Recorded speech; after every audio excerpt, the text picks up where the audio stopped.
And welcome back, everyone. Thank you so much for tuning in to the Dynasty Force podcast. Back with you on this Wednesday, April 28th, pre draft day, draft night eve, first round coming tomorrow, Thursday, the 29th. And we cannot, I don't know about you guys. I mean, I'm sure you guys feel the same way, but I couldn't be more excited. Here, as always, with my longtime buddy, Billy Brisbane, at Getting Bills there in the Johnny Manziel jersey. Love it, Bill. How's it going? It's going well when they say draft day. Johnny Manziel, 5 years later, how I'm on a man still. Draft day. 8 Wiggins. Fuck the other side, bitch. We stay with it. Love it. And Trey could join us later. We'll see. He's got work, but he will be drafting here as I did hype up the mock draft leading in. But to take his spot, he is our temporary yet permanent host at the same time. Hope you didn't miss him too much because he's back with us again. Detroit Beastie, Chris Robin. How's it going, brother? How are you ahead of this fantastic 2021 NFL draft? Well, it's going very well. Let me say that. Thankful and grateful for all these opportunities to broadcast with you guys and everybody else. And it's insane how many people they want to hear what I have to say or they value my opinion. Blows my mind. Who would have ever thought that? But again, when we dial into the draft, as we were talking about prior to going live, I could literally talk out 5 to 6 scenarios for each team, so it can get exhausting. So I'm very, very happy and very excited. Thank you. Definitely, dude.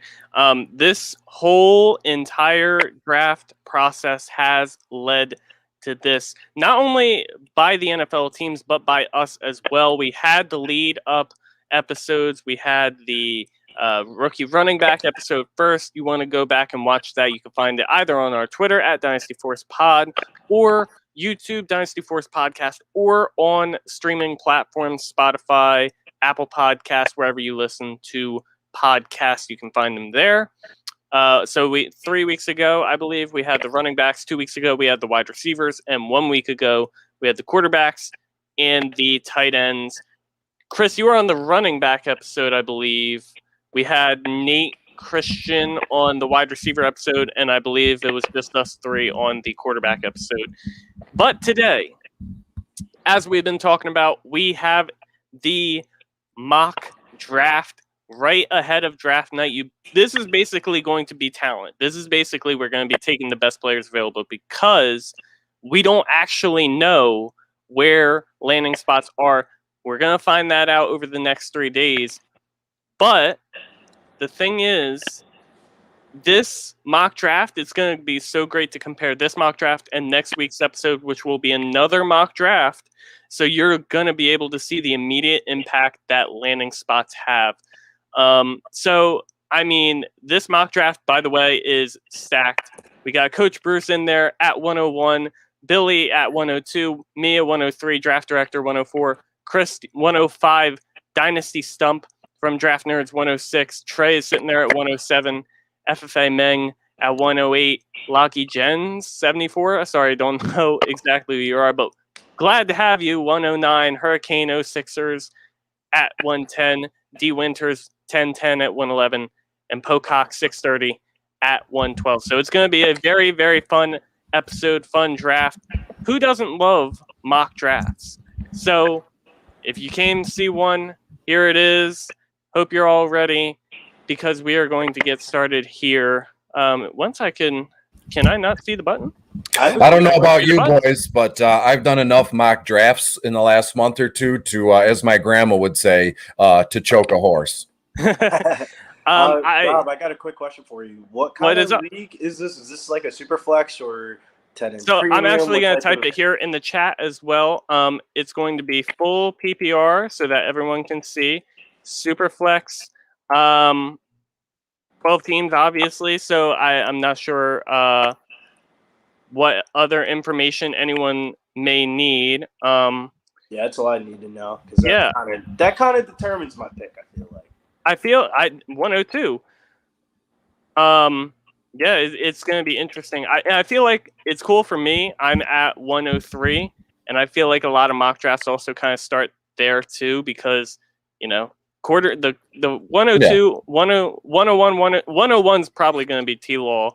102 probably going to be another fantasy related quarterback. So 103 is kind of where things start to shift, especially in the Dynasty mock draft. So, without further ado, let's get this thing started, right? Coach Bruce at 101, getting started here. 1 minute on the clock. I think it started with him at 50 seconds, but he's here. By the way, Trevor Lawrence, 101. We're going to kind of fly through things here because there's a minute per pick. And obviously, a lot of people are not going to take a minute per pick, but afterwards, we're going to have a nice in-depth breakdown. Absolutely. For everyone in their picks. As I mentioned, Bill, there, 102, Justin Fields. Oh, I'm not surprised. I'm not surprised at all. I think here at 103, though, I would be kind of pressed to not take Najee Harris at the running back position. Best running back in the draft, and there's no clear cut. Very true. Great quarterback that's going to come out. Landing spot could change that, but 103, I think that would be the best spot. Chris, you're going to be on the clock here after Draft Director makes his 104 pick. Yes. And I picked 5 specifically because this is in every mock draft we've done so far. This is exactly how it's gone. So when you get to pick 5, you know you're going to get Pitts or you're going to get Chase. And either one I'm cool with. So Draft Director, I'm just letting you know whichever one you don't select, I'm going to select, whether it be Pitts and Chase. And I'm going to be more than happy with either selection. Although at pick 5, I love Javonte Williams. I think personally he could you had him at the rookie running back too. I could make a case for Javonte after the actual draft, depending on where he goes. I could make a case that he might be the best running back in the class. But again, that's, they always say scout the player, not the helmet. But again, if Javonte Williams goes to Miami or if Javonte Williams goes to Buffalo, it's going to be, he's going to instantly be a running back 15. And I don't think I'm, out of school talking that way. So here, Travis Etienne went at 4. Didn't see that coming. It just makes my decision easier. It's LSU wide receiver Jamar Chase, and I'm not thinking twice. Chris, I almost took him at 2. And that would have been a good move. I wouldn't have faulted you for that. I wouldn't have faulted. Dynasty Stump sitting there taking Kyle Pitts at 106, which is another great pick. But yeah, I mean, it's crazy to think about still, but at the same time, like Jamar Chase, the talent. We were talking before the podcast what the Falcons do at 4. They could potentially take Jamar Chase as kind of like a Julio replacement after there's now Julio trade rumors out and all this. So the way that things unfold, it's going to be very interesting. That would be telling on their long-term prospects or their short let's win now prospects if they were to grab Chase. If they draft Jamar Chase, then you have to think that Julio's on the next bus out of there because there's no way that realistically that's not a bad trio. But the way Atlanta runs, they only need two wide receivers, Ridley and Julio, or Ridley and Jamar Chase here. So again, as we were saying prior to the going live, what Atlanta does at 4 is going to be very important for the rest of the top 10 here. Right. And I did forget to mention pre-show that this is a linear draft, so it kind of goes all the way back to 101. But most rookie drafts do tend to be linear, which is why I wanted to kind of show that off. Unless you're in like a dynasty startup that started before the NFL draft, now you're having the follow-up after the NFL draft, which I was in a few of them last year. But because most rookie drafts are linear, then people sitting there at 101 get to add on to their what should I say? The rich get richer. Yeah. Especially in a vacuum where they don't already have the poor team. So, Bill, you're here at 202. Any thoughts here on stacking? We don't have a lot of time on these mocks. I'll talk more about my pick after I make it. We definitely will. Just a quick rundown after Dynasty Stump went. Superflex Guru Trey, who's not yet on the pod, did make his pick. He took Zach Wilson at 107. FFA Meng took Mac Jones at 108. Javonte Williams, 109. Jalen Waddle went 110. Terrace Marshall, 111. Trey Lance, 112. I feel like that's pretty good value on Lance at the moment. Can you pause that Rashad clock for Bateman. me? Can you pause that clock for me? It won't force the pick, so you could just you could still set your pick now.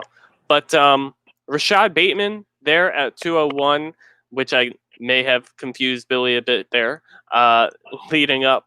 But the talent here is very good. It's very well rounded so far.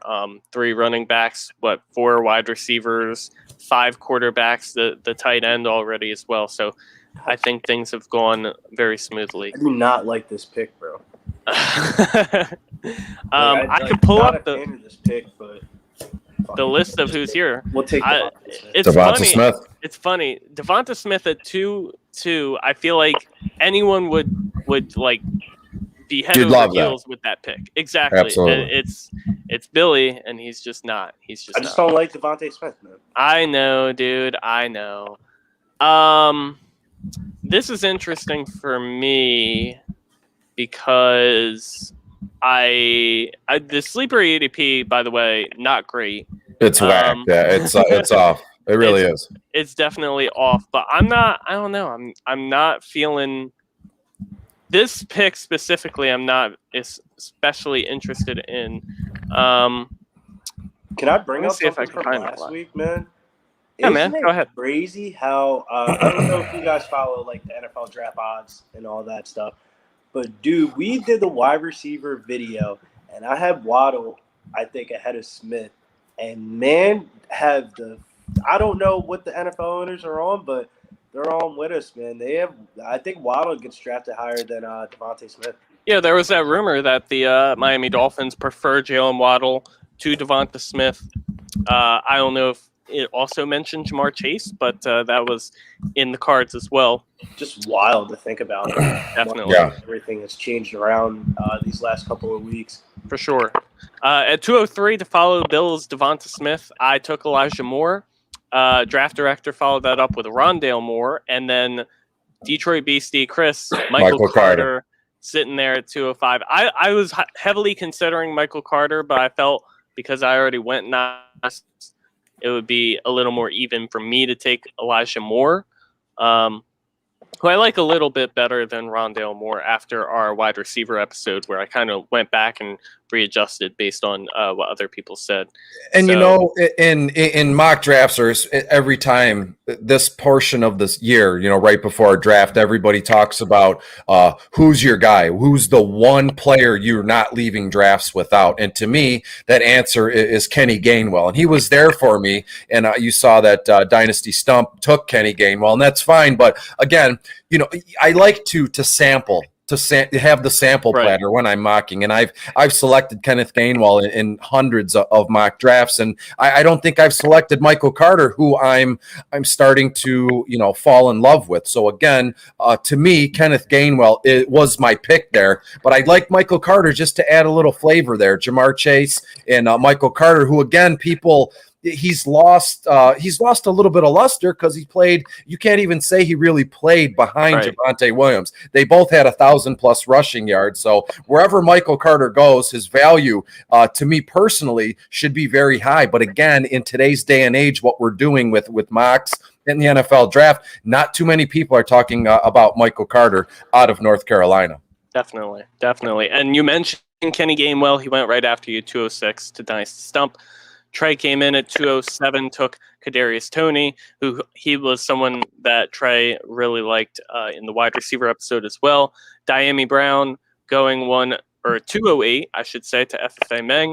Trey Sermon at 209. I think that's a very interesting pick, and Chuba Hubbard at 210 as well. I feel like those are two, I guess, boom or bust kind of running backs, I should say. Like either they're going to really hit in the NFL or they're really not. So I think at 209, 210, that's really good, to take that shot at that point. Bill, Chris, y'all agree with me? Disagree?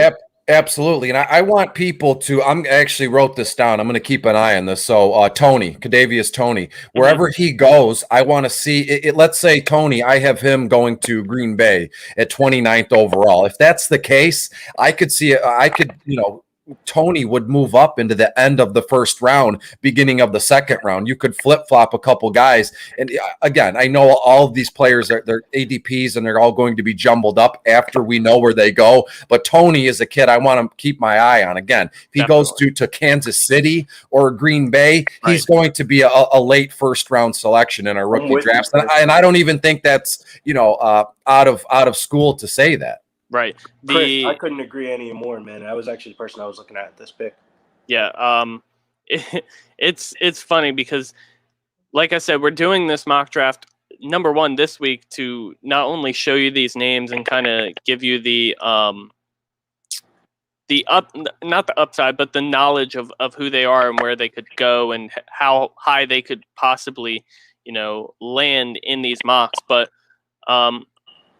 the other bigger reason that we're doing it too is to show you the difference in how landing spots are going to change things. Like, we're going to do another one next week, and you're going to see this is going to look completely different. And one of those guys that could go in a completely different spot is Kadarius Toney, because right now he's going mid-second round. If he goes to a spot like Green Bay or Kansas City, you're not going to tell me that the hype on him is not going to be so high where when we do this mock next week, he's not going to be a late first-round pick, Absolutely. And again, I never compare players. I never do player comparisons really, because I think that's player comparisons. That's basically for, to spark thoughts or to spark, conversations here. But the same way last year, the top five in our rookie drafts were set. And then Clyde Edwards-Helaire gets drafted at the end of the real life first round by Kansas City. And then within moments, he went to the 101 and he was drafted as such in rookie drafts. I could make a case for Tony will have obviously not the same amount of jump in his ADP, but Tony is going to be a kid that we're talking about moving up to maybe, if we've seen these waves on social media where once a player gets rolling, that's all people talk about. And we collectively as fantasy football players, broadcasts and writers, we can send a kid to the moon in 24 hours. And if Tony goes to Green Bay or Kansas City, I could make a case that he is going to be like a top 7, top 8 selection in our rookie drafts. Definitely. Man, the power of Twitter is just crazy, dude. It is crazy. After 209 and 210, because we're pretty far along now, 211, Tylan Wallace or Tylan. I don't know which one it is, but we'll go with Tylan. I feel like that sounds better. 212, Amon-Ra St. Brown, wide receiver out of USC. Tamorian Terry at 3-1. Seth Williams, Bill took at 3-2. I took Puka Williams at 3-3. Pat Fryermuth, That's good. at 3-4. That I feel like a lot like average spot for any tight end that isn't named Kyle Pitts in like any draft almost is this third round. So I do agree. I like the spot here for him, as well as Brevin Jordan, who went 3-6. Chris took Ramondre Stevenson at 3-5. Skip the 3-6 of Brevin Jordan. 3-7, Davis Mills for Stanford, out of Stanford for Trey. FFA Meng took Kylan Hill at 3-8. Sage Surratt went 3-9. Nico Collins 3-10. Jamar Jefferson 3-11. And Amari Rogers at 3-12. We're back here in the fourth round, the final wraparound, and then we'll get into our analysis here. Jonathan Adams going at 4-1 there. And Bill? Man fell to me, man. My man fell to me. I've seen a lot of running backs go, but I would not agree drafting them over Mr. Elijah Mitchell. Interesting. And I'm very interested that a guy like Kellen Mond, who fell to me, who I feel like he could get an opportunity. That was actually the next person on my queue was Kellen Mond. Man, did he break? We got the Johnny Manziel shirt on, but he might be the king at Texas A&M when it comes to that. Yeah. I mean, He's got he's not the king of parties at A&M. I could tell you that because Manziel been there. Yeah, Tutu Atwell and Chris is now up on the clock as we are rounding out the rookie draft. Oh boy. So I had in my real quick, I love the Nico Collins pick by Hurricane 06ers, and I love the Elijah Mitchell pick at 4-2 there. So now I had Khalil Herbert in my queue. I thought that was a nice pick. Nobody was talking about him, but in my rankings, I have Herbert probably looking at it around 33, 34-ish. But there's another guy who's sitting there right in front of me, Dwayne Eskridge, who I have at 29. So it's you get caught. A lot of people get caught in that space where, well, I really want this guy, but rankings are telling me a different story. So I will answer my own question here. You go with your gut. And to me, I'd prefer Dwayne Eskridge. So I'm going to select Dwayne Eskridge. I have him at like wide receiver 14, and I have Khalil Herbert around running back 11 here. But I already grabbed Stevenson. I already grabbed, Jamar Chase, and I have Michael Carter. So I love the idea of I hate to say this, it's such a buzzword, but the value of Dwayne Eskridge there, who's a better receiver than people point out. And I know this isn't the time to, go over 40 times and everything. Just trust me when I say Dwayne Eskridge is a lot better than we're giving him credit for. He doesn't remind me, but I'm looking at Eskridge the same way people are looking at Nico Collins, who I also love. And if you look at the draft board, Nico went if I can find it here, he went at the end. 310. Yeah, he went in the end of the third round. So it's not a huge disparity between the selections, but I could interchange them, to be honest. It's crazy. Eskridge reminds me of a guy that kind of like around this time started catching up hype last year, right before the draft. You can't tell me Eskridge doesn't remind you a lot of Brian Edwards if he falls to the right spot. Absolutely. And I'm glad you brought up Brian Edwards. I'm hoping he should have a nice crack at some snaps this coming season in Vegas, and we'll see what happens. Is Derek Carr is he the long-term quarterback in Vegas? But that's a conversation for another time there. But Brian Edwards personally is the wide receiver to grab over Henry Ruggs, because as it stands now, people are still holding on to that idea of Ruggs and his draft capital and what happened and where he is. But personally, Henry Ruggs could be fantastic, but Brian Edwards is going to be very good too, and you can get him like 5 or 6 rounds later. So to me, I love Brian Edwards. Right. All right, so we have finished out our rookie draft here. 4 rounds. We did 12 teams. And this is probably going to look like most people's basic mock draft here. So now that we're not, so worried about being under the clock and all these other little things to worry, how would you guys, I don't know, what do you think is the best way to break this down? Would you want to go team by team? Would you want to go round by round?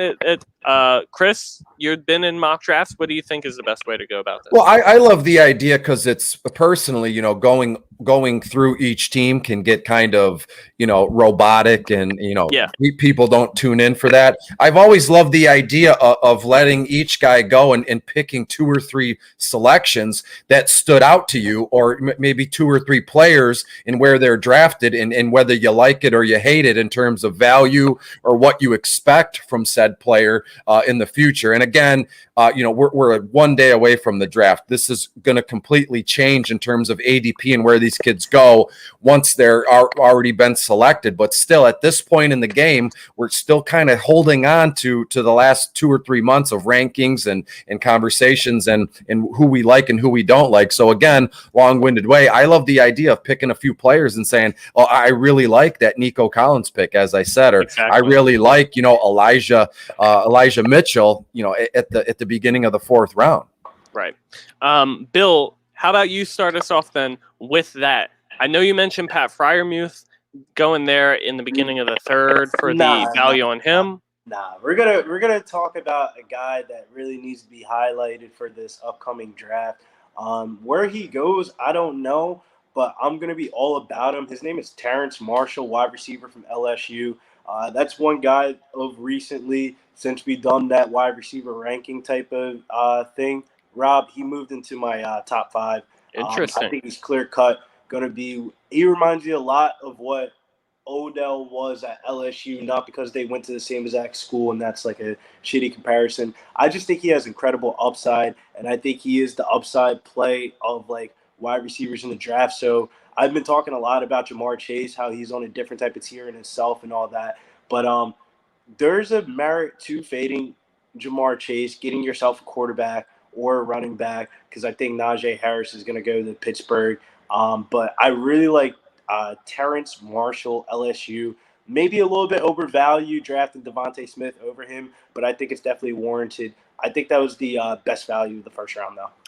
Interesting. As a Devontae Smith hater, it is interesting to hear. Would you personally, like you said, some people may see it as overvalued. You would take Terrace Marshall over Devontae Smith, I think if you were in that position? Talent-wise, yeah, but draft capital-wise, it's easier to sell off the Heisman Trophy winner. Like, if I was in that situation like D. Winters, I'm glad we're talking about these kind of things now. At that 111 spot, I would just trade out of that pick and just move back a slot and grab the same exact person, because I think ADP-wise, Devontae Smith's name is going to ring more people's bells. Definitely. Chris, you're muted, by the way. It is. I'm aware. Yeah, Chris is just kind of vibing over there. Because I get in my own head and I start saying things, and I not necessarily dirty or filthy, but I'm talking out loud to myself, and I was muted purposefully. So thank you for letting me know. The point I was going to make is, draft capital is going to make a difference, because we're going to look at this at next week, and we're probably going to look at Devontae Smith as a top 10 draft pick, and there's a good chance that we don't even see Terrace Marshall as a first round pick. So, the difference in the draft capital, I think, is going to make a huge difference on the opinion of people who are drafting. So, like Bill was talking, 111 right now, Terrace Marshall, it's more based on opportunity, it's more based on talent, not opportunity, not landing spot or other things factored in. But right now, Terrace Marshall ahead of Devontae Smith would happen in his head. But then you see here, and D. Winters too making the pick. It would happen for him too of taking Terrace Marshall ahead of Devonta Smith. But I guarantee the amount of people who feel Devonta Smith over Terrace Marshall over the next week is going to increase drastically as well. For me, just real quick, a player that I wanted to highlight as a good value. I talked about it a little bit before, but Trey Sermon and Chuba Hubbard, they're at the late second round. I feel like that at that point you're taking a chance, but the fact that like Trey Sermon, I feel like we didn't really talk about Trey Sermon on our running backs episode. We talked a decent amount about Chuba Hubbard, and I'm not even huge on Chuba Hubbard, but just at that point, what he could become if he gets the opportunity in the NFL, it's just worth it to take the shot at that value at the 210 spot. Hot take, bro. I don't think Trey Sermon's good at football. Oh, that could be a hot take, because I think a lot of people are on the Trey Sermon bandwagon outside of his injuries in college. Good at football, bro. I really think he's one of those people that you drafted and you just fucking burned your team. Chris, you did originally unmute yourself. Did you want to throw something in there? Yeah, like I mentioned Tony, right? So again, and that goes into and I'm writing notes down. I'm looking away. I'm writing notes down, all these weird ideas and thoughts. But I know most people in the know, they have their rookie drafts after the real life draft. I do know of people who draft prior to the actual NFL draft, which is nuts to me. But again, Tony is a guy that you could probably get at the end of the second round, maybe in the beginning of the third round, pre-draft, and if it's a legit, draft and you're drafting for keeps here, who's just going to climb a full round or two after we see where he goes. And I have Tony at like wide receiver 10. overall in this draft class, wide receiver 10. Another kid I want to mention is Amon-Ra. So St. Brown out of USC. And if you look at it, he was taken at the very last pick of the end of second round. And I have Amon-Ra one spot higher than Tony. I have Amon at wide receiver 9, Tony at wide receiver 10. And again, Amon-Ra is he's a freakish athlete. And again, there's not much I can say, or there's not much people can say, at this moment in time, the day before the draft at 5:30, 6 o'clock Eastern time, right, that hasn't already been said or run into the ground. But Amon-Ra is another guy who, depending on where he goes, I don't think his mystique or his ADP is going to change much. And that is good for someone like me or someone else who is very high on St. Brown here. So Amon-Ra is a kid I'm targeting very early and often in all my not only mock drafts but real life drafts here. And again, one more kid, Tutu Atwell. Now we saw he came in at very, very light, doesn't weigh a lot. People are, kind of freaking out about that. If he's going through the center of the field, he's going to get pounded. They're going to have to, scoop out his brains with a soup ladle if he gets hit too many times here. But Tutu Atwell, I have him. He drafted 4-4 in this certain mock draft, and I have him at wide receiver 17. And if looking at my notes, if you guys can see it, I have every kid logged here. I have him probably 37, 38th overall from this draft class, and as I said, wide receiver 17. Now, in the right fit, to me, I wouldn't touch him with a 10-foot pole if I didn't know where he was going, obviously. So if you go drafting blind pre-draft, I wouldn't touch him. But again, he is very much team dependent to me. And when we said before, I said before we went live, now you always scout the player and the talent, not the helmet. But when it comes to Tutu Atwell, I have no qualms, saying I'm not touching him. He is team dependent to me, and I will die on that hill if need be. But again, wherever he goes, if he can get into a slot role or like kind of a gimmicky thing like Curtis Samuel did last year in Carolina, Tutu is going to have a lot of value. So look for Atwell to be boosted or doused in his ADP depending on where he's drafted. Again, probably won't be drafted until day 3 sometime, Saturday afternoon sometime, but just another kid that's on my watch list. Definitely. I feel as though we haven't talked about the top enough as well. Obviously everyone's talking about the top, but one thing that I want to highlight is Billy's predicament there at 102, where Billy mentioned he was kind of between Jamar Chase. Justin Fields was the pick. Najee Harris would not have been a bad pick at that spot either. And in certain leagues, even Kyle Pitts is justifiable in that spot. If it's like a tight end premium league and you're really desperate at that position. So, Bill, I don't know if you want to kind of highlight your thought process going through that pick right man. With Fields, man, I just feel like there's just a short list of quarterbacks that are Konami code quarterbacks. We always use the word Konami code. That means a dual threat quarterback. And I think he is clear cut and away the number 2 quarterback in rookie drafts, not just straight up quarterbacks. I think there's some other better quarterbacks. Maybe don't tell that to the Jets because the Jets draft Zach Wilson. But I think for fantasy, if you like, I've been seeing this a lot on Twitter. If you like Hurts, then you like Fields. So I'm all in on Fields. I just hope he lands to the 49ers for all my 49er shares. But if that doesn't happen, it'll make it out just fine. I just saw the Panthers trade away Teddy Bridgewater earlier today. Right. So that might be a good spot for him at number 8. Yeah, and they have also not yet picked up Sam Darnold's 5th-year option. So they said they're going to wait till after the draft. So yeah, they have time. Depending on how things shake out, they could decide to draft Justin Fields, not pick up the 5th-year option for Sam Darnold. Yeah, Chris, I could ask Billy too. He kind of gave his biased opinion, but who do you think goes number 3? Because obviously we got Trevor Lawrence locked in at number 1. We got Zach Wilson locked in at number 2. Number 3 has been, if you've been following Twitter, it's been it's been so chaotic to follow it and see, is it Mac Jones? Is it Trey Lance? Really, they're the only two names that you're hearing, but everyone on Twitter is saying it should be Justin Fields because he's the more talented of the three, and we can see that. Well, I'm with you there. So, as it stands right now, we obviously,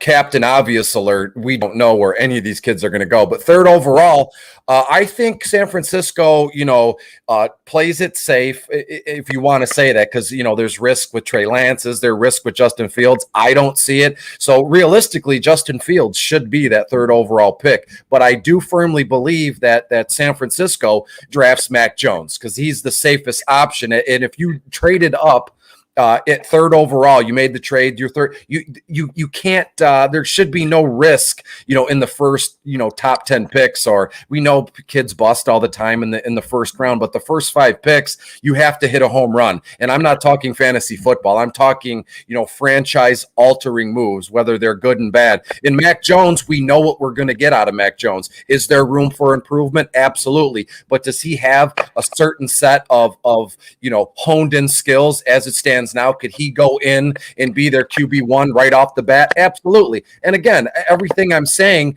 goes double for Justin Fields, but there are a few things that I think people equate with Justin Fields, and they just don't like it. There's a little bit more of a risk with Justin Fields than there is Mac Jones. And again, at third overall, San Francisco needs to get this right. They're still in that win now window. They have what it takes, just a year or two removed from a Super Bowl appearance in that division. They have to keep pace with the Rams and Seattle and things along those lines. So San Francisco has to get it right. And to me personally, of Mac and Fields, don't crucify me for this.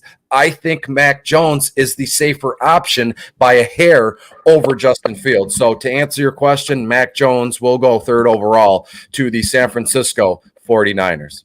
I think what you're saying about Mac Jones being the safer option is 100% true, but I don't know that safe. Like you said, they went to a Super Bowl just the season before last with Jimmy Garoppolo. So it's not like a guy like Mac Jones couldn't take them to the Super Bowl, but I feel like a guy like Justin Fields, if he's really hitting, is what it takes to win a Super Bowl. And I feel like that's the difference. My fault to interrupt you. Chris makes a valid statement, though, because if you go back to last year's draft, I feel like one of the biggest mistakes made in that draft was by the Dolphins, man. You know what I'm saying? Like they Tua over Herbert. They went with Tua over Herbert. And it goes back to saying if you would have taken the safer option, that would have been Herbert, and they would have been probably in the playoffs, man. It's crazy how big of a difference like one draft slot may seem on day one or whatever, but then you fast forward, man. Chris makes a valid statement, man, because I really think that if the Dolphins would have got Herbert, man, they definitely would have easily have been in the playoffs.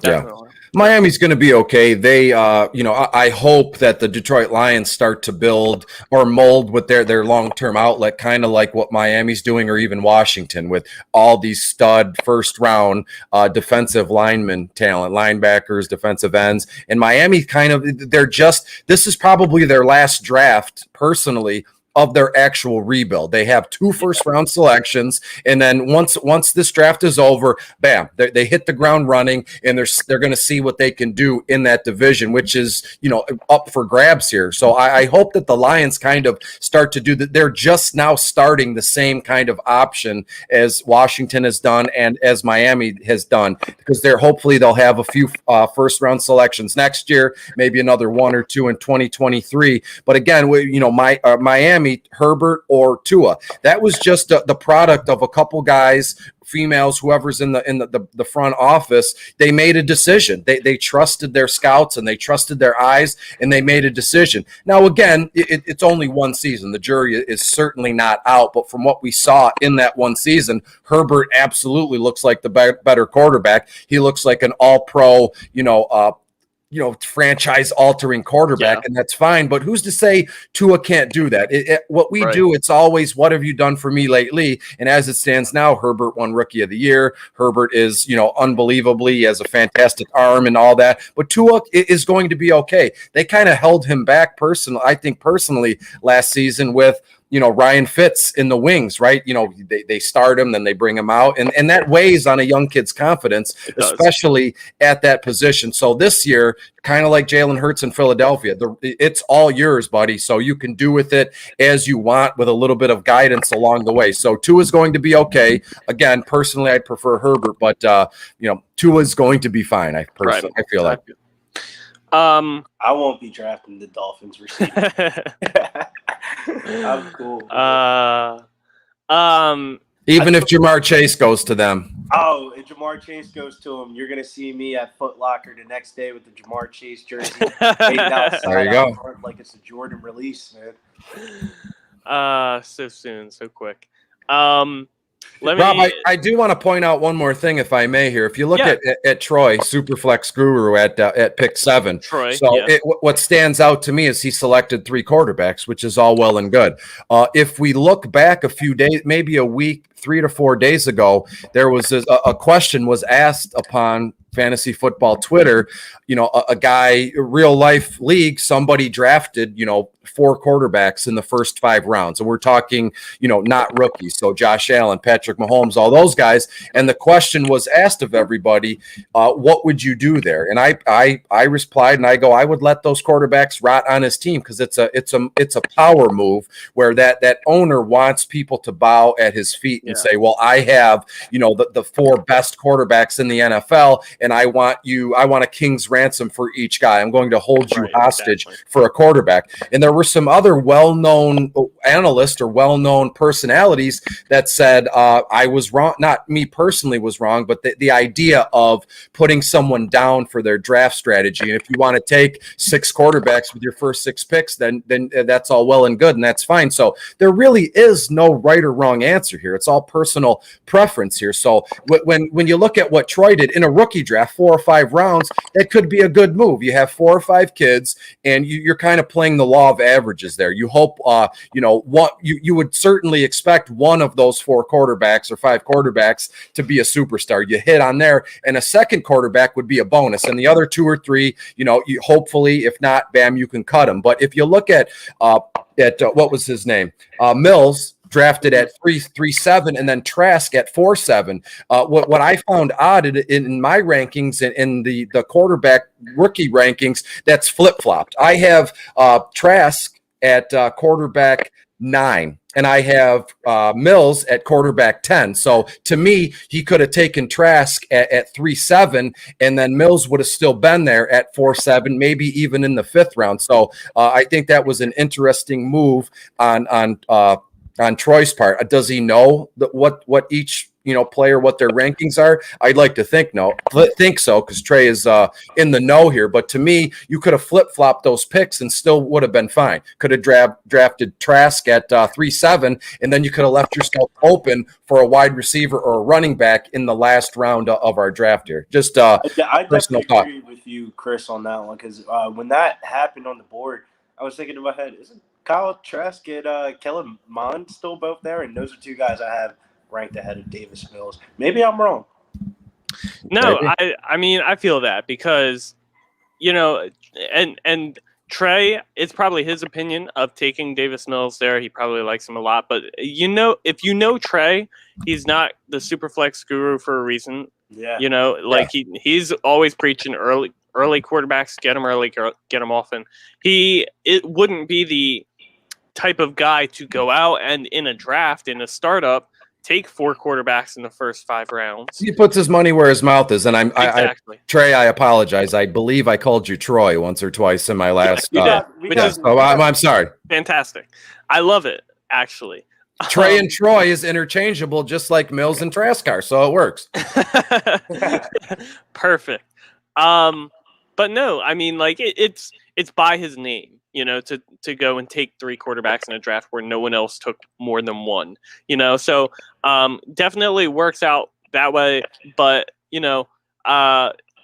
man, this rookie draft.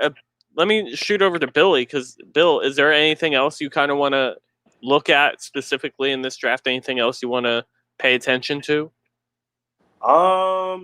I really want to pay attention to that third tier of running backs. I don't even know what you consider the second tier, but we had a interesting conversation on the running back show about that third tier. I feel like is going to be so jumbled up in everybody's rankings that I feel like that's where you're going to make your bread and butter at in these draft seasons. Are you a Correct. Devontae Williams guy? Are you a Michael Carter Williams guy? Are you a Kenneth Gainwell type of guy? You're going to have to make that decision like very soon this week and kind of plant your flags on that second and third tier of running backs. Because like I said, later on in the draft, as you can see in the fourth round, I got Elijah Mitchell, and I almost drafted him at that 3-2 spot.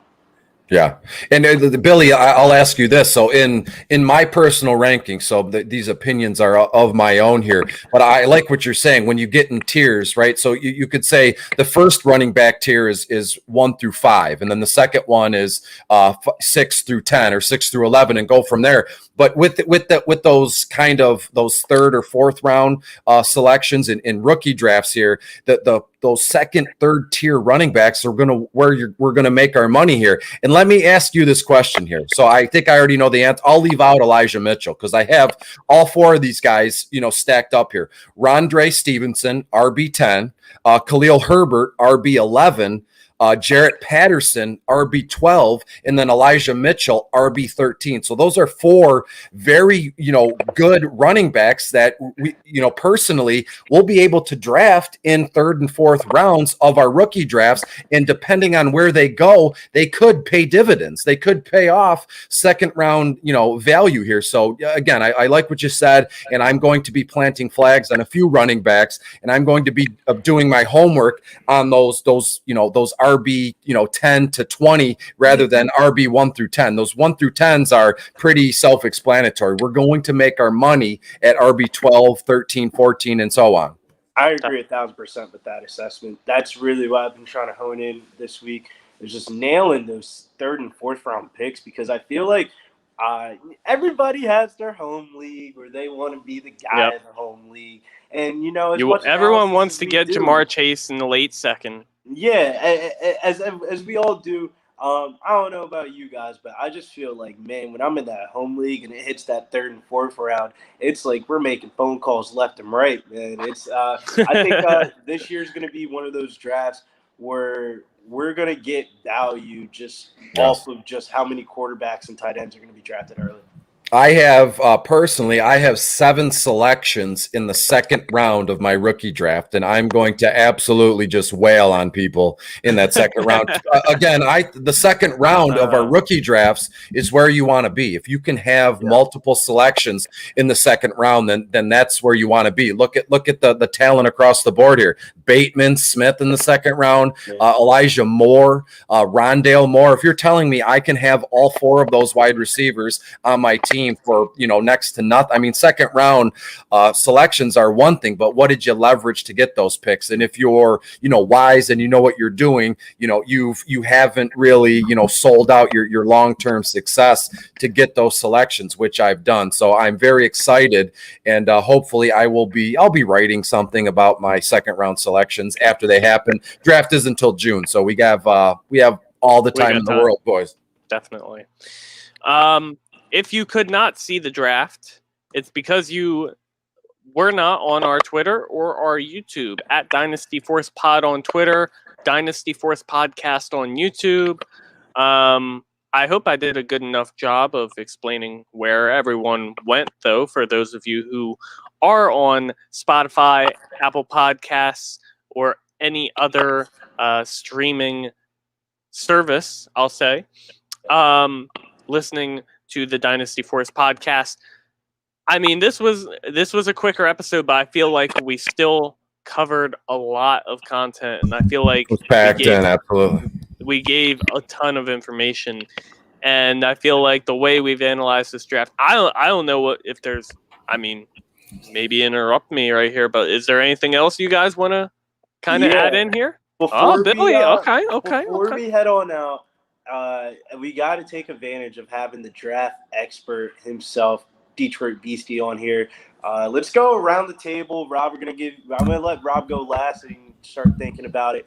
Okay. What is your lock bet of the NFL draft tomorrow night? That is the real question. Oh boy. Okay. Yeah, I'll play along there. So if you want me to go first, I have several of them. If you don't mind. So to me, read them all.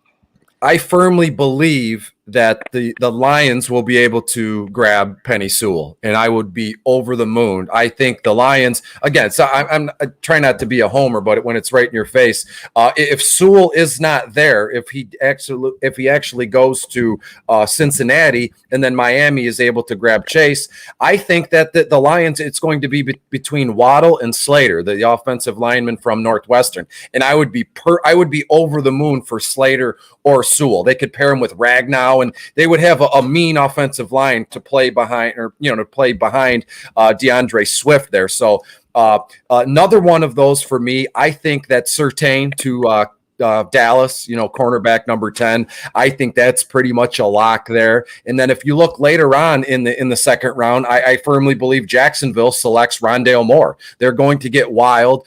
Urban Meyer is now there. They'll have obviously first overall is going to be Trevor Lawrence, but they're going to pair him with a wide receiver, a high-end wide receiver at the end of the draft at number 25. More than likely, Rondale Moore, I think 29th overall to Green Bay. I think Kadarius Toney is a lock for me there. And again, at 31st overall to Baltimore, again, I think another lock is a wide receiver, hence a la Terrence Marshall Jr. to Baltimore there. That's no secret. They want to add, pieces there to maybe, bolster what Lamar Jackson is doing though. So to me, Terrence Marshall Jr., 31st to Baltimore. I think Buffalo goes cornerback, Asante Samuel Jr., Kadarius Toney, wide receiver to Green Bay, 29, Rondale Moore, 25th to Jacksonville. And then the first 10 picks are going to be wild. We don't know what the heck is going to go, but I'm crossing my fingers. Penny Sewell to the Lions at 7. And then the rest of that first round is up for grabs. One more lock I'll give you. You probably asked for one, and I've given you 15. Take the floor. I think Trey Lance to New England is pretty much a foregone conclusion. I do want to say that, let's say at pick 7, the Lions are up. And again, this isn't a homer thing. It's just something I've realized. Let's say, at pick 7, Justin Fields and Trey Lance are available. Do you know the halls or the phone calls that the Lions executives are going to get for that selection, albeit whether it is New England, whether it is who was the other team Washington and New England need quarterbacks, right? So if Justin Fields or Trey Lance is available at pick 7, the Lions are going to have, they're going to be able to do what they want with that pick. And to be honest with you, if those two players are on the board at 7, I hope that the Lions, trade that selection, because you'll be able to grab, Alex Leatherwood. You'll be able to grab maybe Creed Humphrey later in the first round if you want to, or Slater if at 15, if they trade with New England there. So personally, the Lions hold all the cards at 7, dependent on what Atlanta does at 4. So I'm absolutely excited. I can't wait to see what happens. And again, I'm sure all three of us are going to be broadcasting on various sites tomorrow, Friday, and Saturday. So hang in there. We're going to be out here doing it. Hopefully you're out there consuming what we're doing. And I'm very, very happy, very excited, guys. I love it. Just want to say that it is 100% not fair that I have to follow all that up from Detroit Beastie. I'll go. I'll go for you. Listen, it doesn't get any better with you. Yeah, man. Because it all depends on, we always talk about these draft day stuff. Make sure you check your books. This is one of the times of the year you really have to know what book you're playing on, and every book is different with NFL draft props. So I just want to throw that little nugget in there at the bottom. But I'll give you my draft day bet. It's not the juiciest plus money prop. Those are for the Twitter page. Follow me on Twitter at Getting Bills. I post them tomorrow. But over there on FanDuel Sportsbook, you can get Rashad Bateman to get drafted over Chris's boy, Kadarius Toney, at -134. I thought that was a pretty good price tag for Bateman to be drafted over Tony. Maybe the sports books know something that we don't, because that number has definitely changed. But I do like that minus 134. If you want to just be a chalk donkey and just get your best bang for your buck, I would probably say Dallas Cowboys to draft a cornerback with their first pick, minus 170. I feel that. I know Chris basically said Trey Lance to New England is kind of like a lock, but I do want to say that there is still a chance that Trey Lance is the pick at number 3. I'm looking at DraftKings Sportsbook. Yeah. I don't know if this is for new customers only with a boost right now, but what I'm looking at right now is that Trey Lance to be the 3rd overall pick is plus 300. So that's pretty good odds. You might as well take the shot there. Put $10 down, and you'll be able to win. I believe 40 at those odds. And again, if New England drafts Trey Lance, it won't be at 15th. Right. So if New England really if New England really wants to draft him or Fields, they're going to have to move into the top 10, probably 7th or who the heck knows. Atlanta is going to be I've been saying it for months. Atlanta is a major player. If things break their way, they could trade out a 4th overall and with who? And they won't even have to move back. What if they traded with Denver or the Giants at 11? So they could get an absolute haul at number 4, but again, do I see that personally happening? No, absolutely not. To me, Atlanta seems greedy right now, greedy in a good way, right? It's going to be Pitts or Chase for them at 4th overall. But again, if New England comes to them at 15th overall and says, we'll give you 15th, we'll give us your 2nd round, and we'll give you the next 5 years 1st round picks, you'd be a fool to turn that down. But crazier things have happened, and guess what? We're all going to be here for it. Right. And I did want to compare the odds of Trey Lance being a top 5 pick because, like you said, there is a chance that Atlanta trades out of the 4th pick. And in that case, if Trey Lance did not go 3, he would probably go 4. So he would still qualify as that top 5 pick. The odds obviously are not as great, but 125, it's not the worst. You could take that shot to be made on Trey Lance. Exactly. You definitely make some money there. The only other thing that I really wanted to highlight was this is more of a chance as well, but I've been hearing rumors about Javonte Williams slipping into the 1st round. I hear about that too. As 18 to Miami. That's I've been saying that for a couple weeks now. 18th to Miami. That would be fantastic. The odds on, and like I said, I'm looking at DraftKings Sportsbook, the odds of Javonte Williams being a top 32 pick, so anywhere in the 1st round, is plus 150 right now. So that's pretty decent odds for a draft. I mean, like I said, it's not a lock, but if it hits, that's free money right there. Chris, don't get me too excited. I'm already fucking Millie dancing with the Oh, you feel that? I feel that. You feel it? Oh yeah. And it's to like all the people that bet and they don't, they're casual fans or they don't know what to do. One of the easiest things you can do is parlay the first 3 picks. To personally, last season it was pretty much set in stone, right? That was a done deal. And this year, if you're just fooling around, just a couple bucks, play responsibly and have fun. So Trevor Lawrence, Zach Wilson, and then for the heck of it, just go Mac Jones 3rd overall. That's how I think it's going to shake down. Yeah. And for $5, you're right. You get what? You'll probably get back 10 or 12 bucks. And if you're wrong, that's fine. But if you're like me and Billy, we put in thousands and hundreds of parlays, and we parlay the parlays with the other parlays, and here we are. Money on money. I love the content for the draft. So excited for it. It's tomorrow. Hope you're all watching as much as we are and paying attention to it. Billy at Getting Bills on Twitter. I know you said you got work tomorrow. You wanna shout that out? PFL tomorrow night. The card is in Atlantic City. Pub Sports Radio's finest, Curtis Milner's taking on UFC veteran Rory McDonald. And then this weekend, UFC Vegas 25. All the boys out there are going out there for Vegas, but I'm holding down the fort. Boy got to graduate, so I can't make no Vegas trip. But if you want to follow me over on Twitter at Getting Bills, you can follow me over on Twitter at Getting Bills. You can download my picks at the My Action Network app. And I'll tell you right now, your boy's been He's been hot right now, man. We're spitting out that straight flames. It's been single bill for like the last 3 months, man. And I'll tell you, the profits have been singly going up day by day, too. You like that one? Oh, interesting. Very interesting. Little one-liner there. Chris, at Detroit Yes, BC, do you correct. want to talk about what you're doing tomorrow? I mean, I don't even know what I'm doing. I mean, it's all written down. I have it in my planner. That would be exhausting to go through.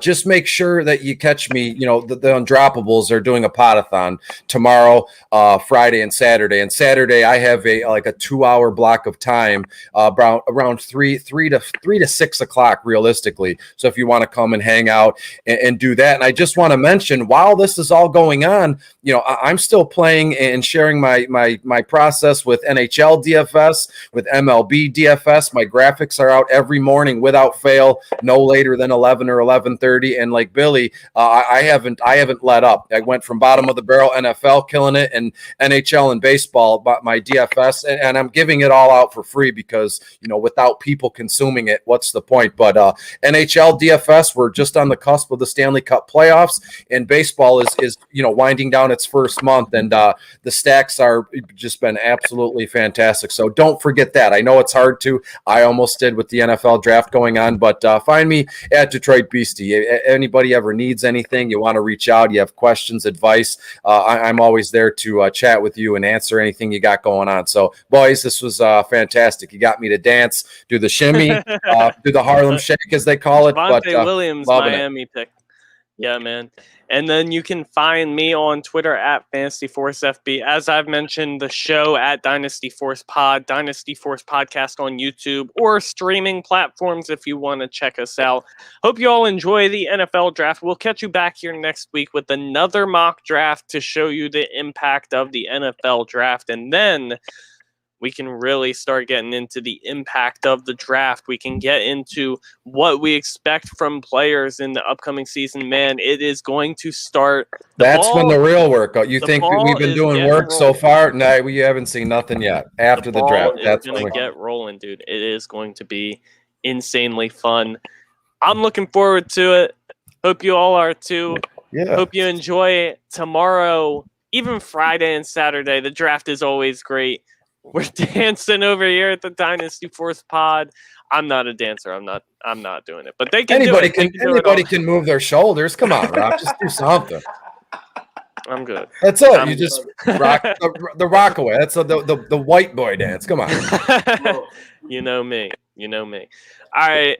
Catch you guys next week. Thanks again for tuning in. Enjoy your week. Enjoy your draft. And have a lot of fun. Don't drink too much. Drink responsibly. And